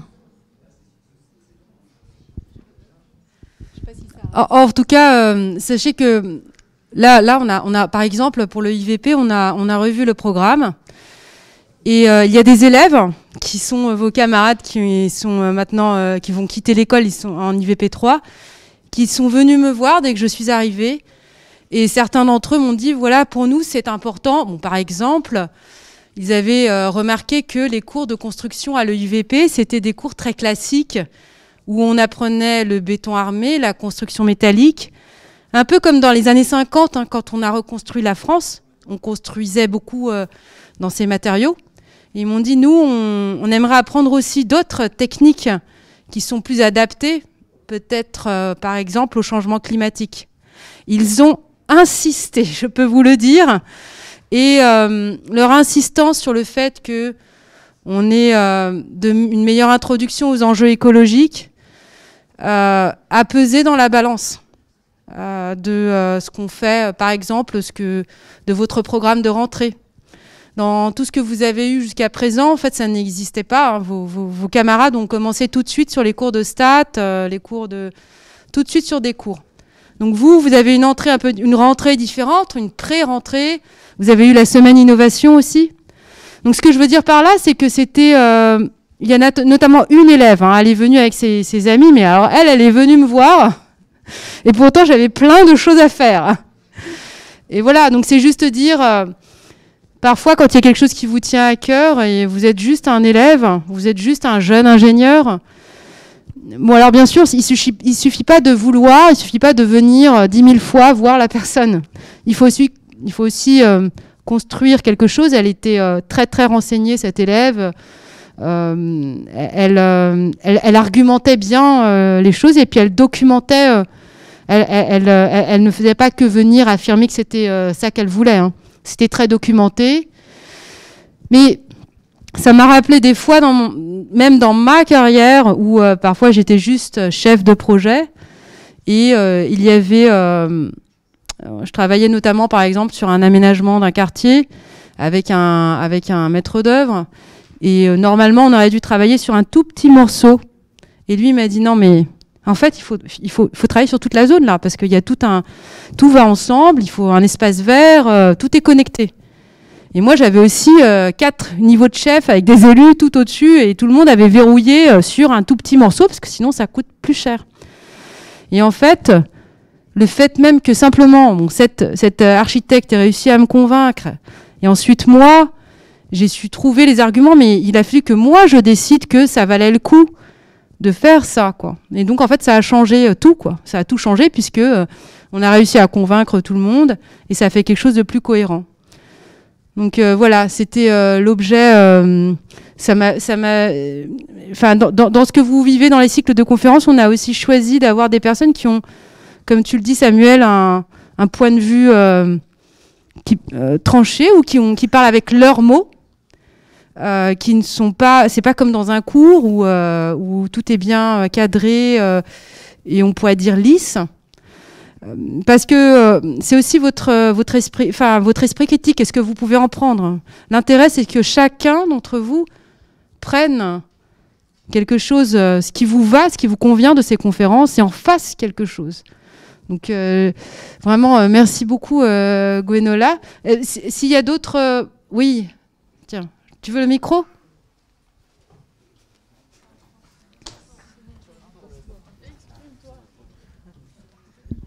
Bonjour, je voulais savoir comment, je dirais, rester attirant tout en faisant du leadership éthique. Parce que là, vous avez parlé du domaine de la santé qui forcément touche à la vie.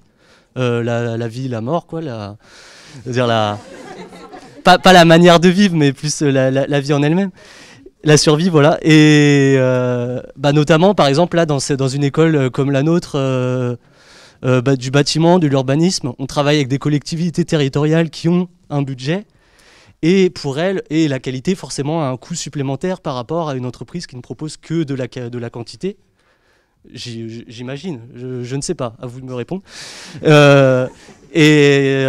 Une entreprise, une collectivité territoriale a forcément un budget et elle met plus d'argent quelque part pour de la qualité, pour plus de qualité, c'est honorable. Mais résultat, derrière, ça fait qu'on a moins d'argent autre part. Donc comment justement rester attractif tout en proposant parce que je rebondis vite fait. Par exemple, pour des appels à projets, on va pas forcément choisir le projet le plus qualitatif. On va souvent choisir le projet le moins cher.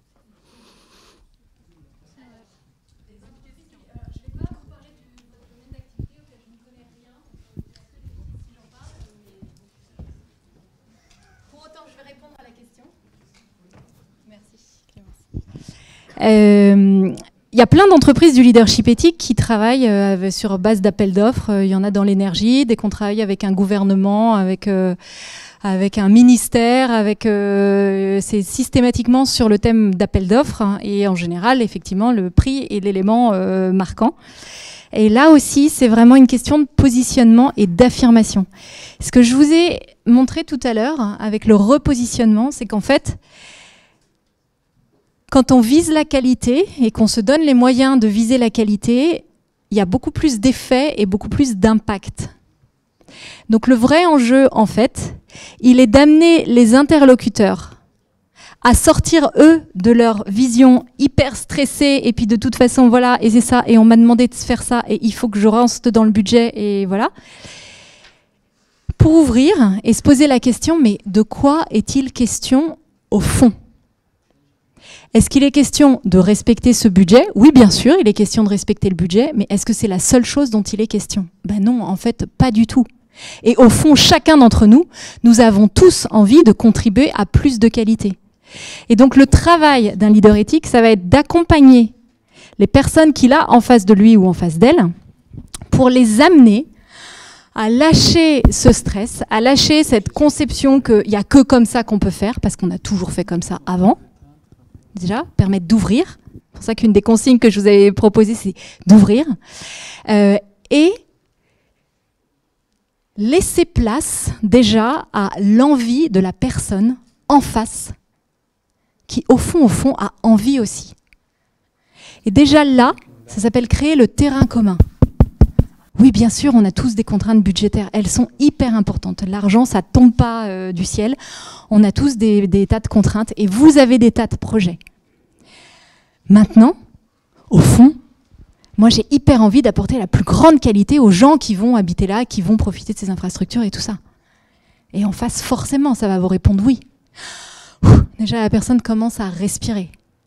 Et progressivement, vous allez pouvoir l'amener à sortir de sa focalisation obsessionnelle sur sa difficulté pour pouvoir ouvrir. Et comme bien entendu, avant, vous avez préparé la réponse à l'appel d'offres, que vous avez fait preuve de créativité et que comme vous avez travaillé sur une vision globale, vous avez aussi vu des choses que personne n'a vues, qui n'étaient peut-être pas dans l'appel d'offres, mais qu'on peut faire rentrer à l'intérieur, ou en fait, vous nous avez demandé de faire ça.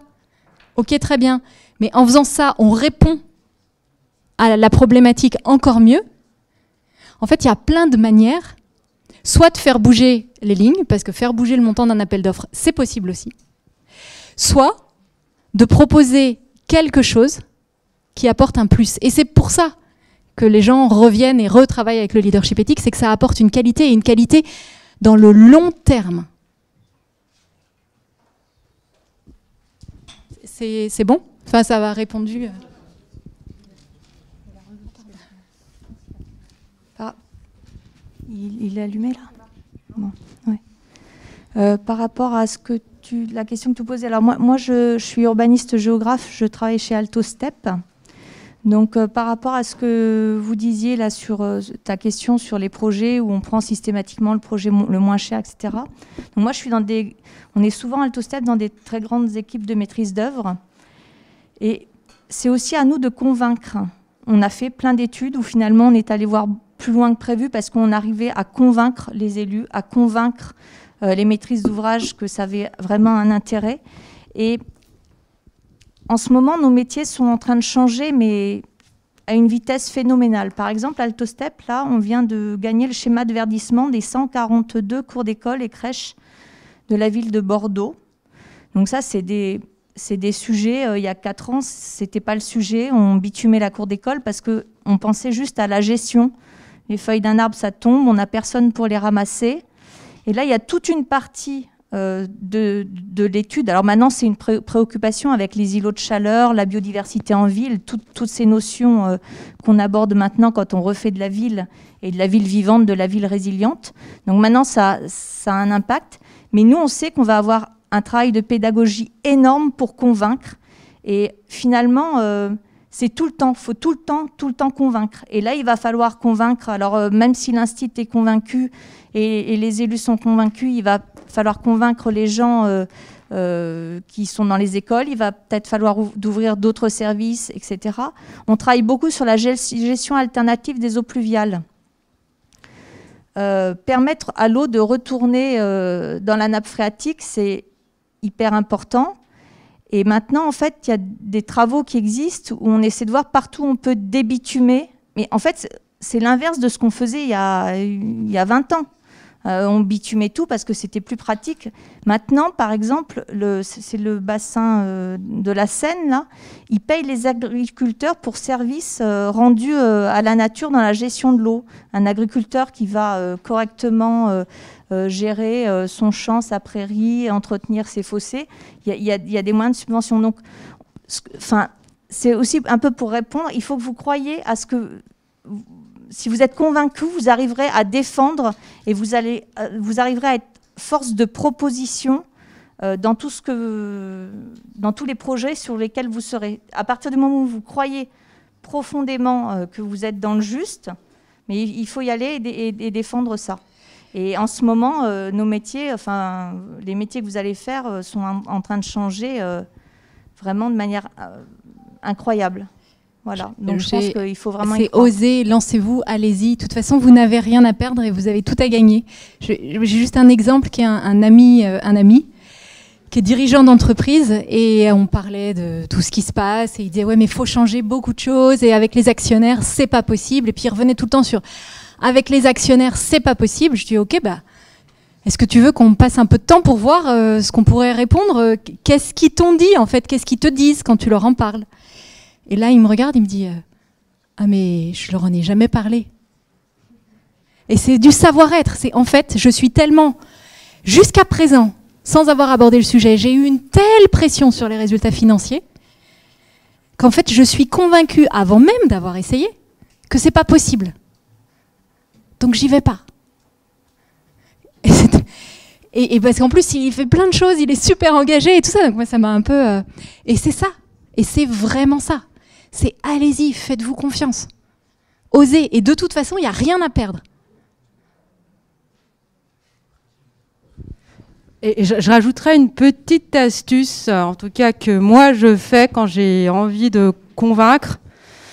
En général, je réfléchis à qui je dois convaincre, quels sont les intérêts qu'est-ce que cette personne recherche. Et j'essaye de trouver ce qu'on appelle, c'est assez galvaudé, le gagnant-gagnant. Je vous assure que ça nécessite de bien réfléchir. Ça se travaille, ça se prépare. D'être créatif un peu. C'est-à-dire, c'est pas simplement aller dire « moi, je pense que ça serait bien » à la personne. C'est de comprendre cette personne et d'essayer aussi de lui dire dans des mots, avec des arguments qui vont dans le sens de ce qui intéresse cette personne. Et aussi d'être créatif, de trouver des solutions qui, par exemple, peuvent, qui peuvent ne pas tant impacter le budget que cela, et en même temps répondre à des objectifs durable.